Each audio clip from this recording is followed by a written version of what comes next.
Welcome to the Flag Bearer channel. This is Little Known Black History Facts. Please like, share, comment, and subscribe to the channel.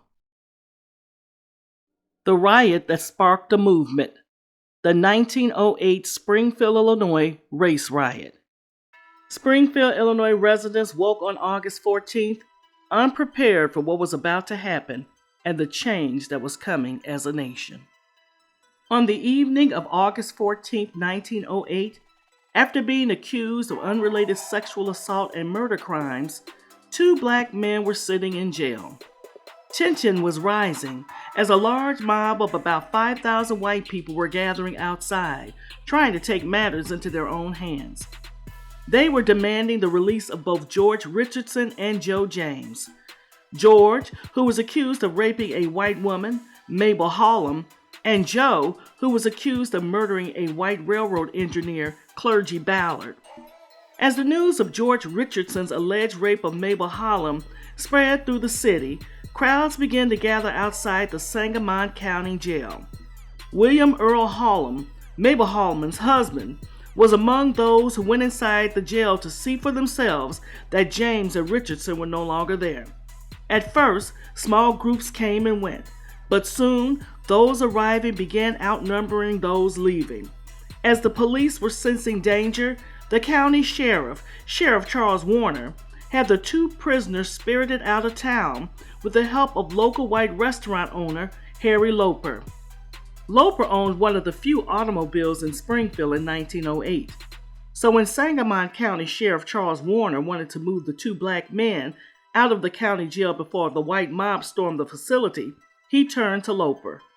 Warner distracted the crowd with a false fire alarm, and the prisoners quickly slipped into Loper's car.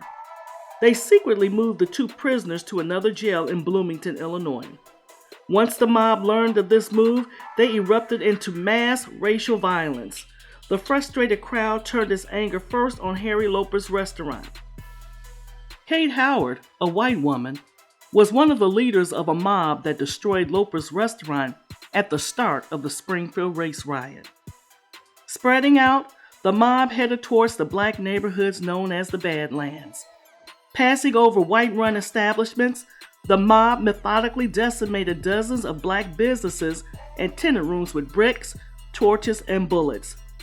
Several black residents, either working downtown or who were at the wrong place at the wrong time, were attacked and beaten.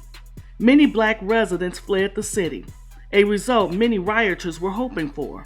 Some found shelter in the basements of white neighbors. Others organized defensive fronts and patrols.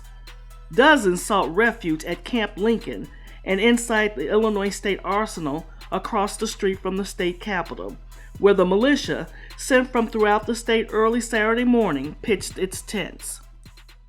A few black residents, mostly the elderly and infirm, took their chances and stayed home. The rioting mob ripped through a black business district before turning on the homes of the black neighborhood, where they burned and destroyed nearly 40 houses, avoiding those lived in by whites. White people displayed white cloth in front of their homes, which was to let the mob know that it was a house inhabited by a white family. The mob eventually lynched two important members of the black community, Scott Burton and William Donegan. Scott Burton was a barber. His business was one of the first buildings burned to the ground in the Badlands. Having sent his family away, he stayed to guard his property. According to some accounts, Burton fired a shotgun over the mob as it approached him. It's unclear whether he was immediately riddled with bullets or overtaken by the mob, but he was soon beaten and taken across the street to a tree outside the tavern at 12th and Madison Streets. There, mob leaders lynched Burton, whose body would continue to be mutilated for the next half hour as people peppered it with bullets and cut it with knives. The mob reorganized outside the home of William Donegan, an elderly black man and retired shoemaker who owned a considerable property. He was also married to a white woman. Rioters dragged 84-year-old Donegan, who was begging for mercy, out of his home. They slashed his throat and proceeded to lynch him at a tree across the street in the Edwards schoolyard. Militia and city police arrived as Donegan was being raised. He was alive when he was cut free, but died the next day at St. John's Hospital. Although Donegan's murder traditionally is seen as the last act of the two-day riot, hate crimes and threats continued for months. Springfield endured racial violence for days until Illinois Governor Charles Dennon called the Illinois National Guard to bring the riots under control. The nation was shocked by the racial violence that occurred and the irony of it happening in the hometown of Abraham Lincoln. The riot destroyed the image that Springfield, Illinois, Abraham Lincoln's hometown, was immune to racial discord that characterized American society in the early 20th century. Black activists believed that if it could happen in Springfield, it could happen anywhere. As a result, many died, including both black and white residents. Dozens of black-owned homes and businesses were burned to the ground, causing property damage of over $150,000. That's $5 million in today's currency. These events caused thousands of black residents to pack up their families and move out of Springfield, some never to return. More than 100 white residents would be indicted on riot-related charges, including murder. Of the two accused black men, who were the main focus of the racial violence, Joe James was eventually tried, convicted, and hanged for the murder of Clergy Ballard. George Richardson was set free after his accuser, Mabel Hallam, recanted her story. Mabel Hallam, who lied about being raped by Richardson, contracted to have her image sold by a postcard vendor for money, while her husband was appointed a special duty sheriff to their neighborhood. Kate Howard, who had incited the violence and the lynchings of Burton and Donegan, was the first attacker to be indicted. A charge was brought against her for the murder of Burton.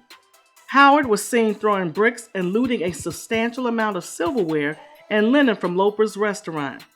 She committed suicide by swallowing acid soon after being placed under arrest. The Springfield race riot made Illinois the center of national attention and uproar. The race riots had been the boiling point for many, as around 60 people signed the call that activists had put forth, including the well-known black activists W.E.B. Du Bois and Ida B. Wells Barnett. 6 months later, this call to action became the founding document that led to the creation of the National Association for the Advancement of Colored People, or the NAACP. Acclaimed artist Preston Jackson created a sculpture that commemorates the Springfield 1908 race riot. His inspiration came from images that he saw of two charred chimneys standing in smoldering rubble from burned-down buildings. Sculpted in the chimneys is breathtaking detail that tells the story of the brutal 48 hours in Springfield's history. There is also a multimedia mural that captures the events of the riot and highlights key individuals, including those individuals that were part of the establishment of the NAACP.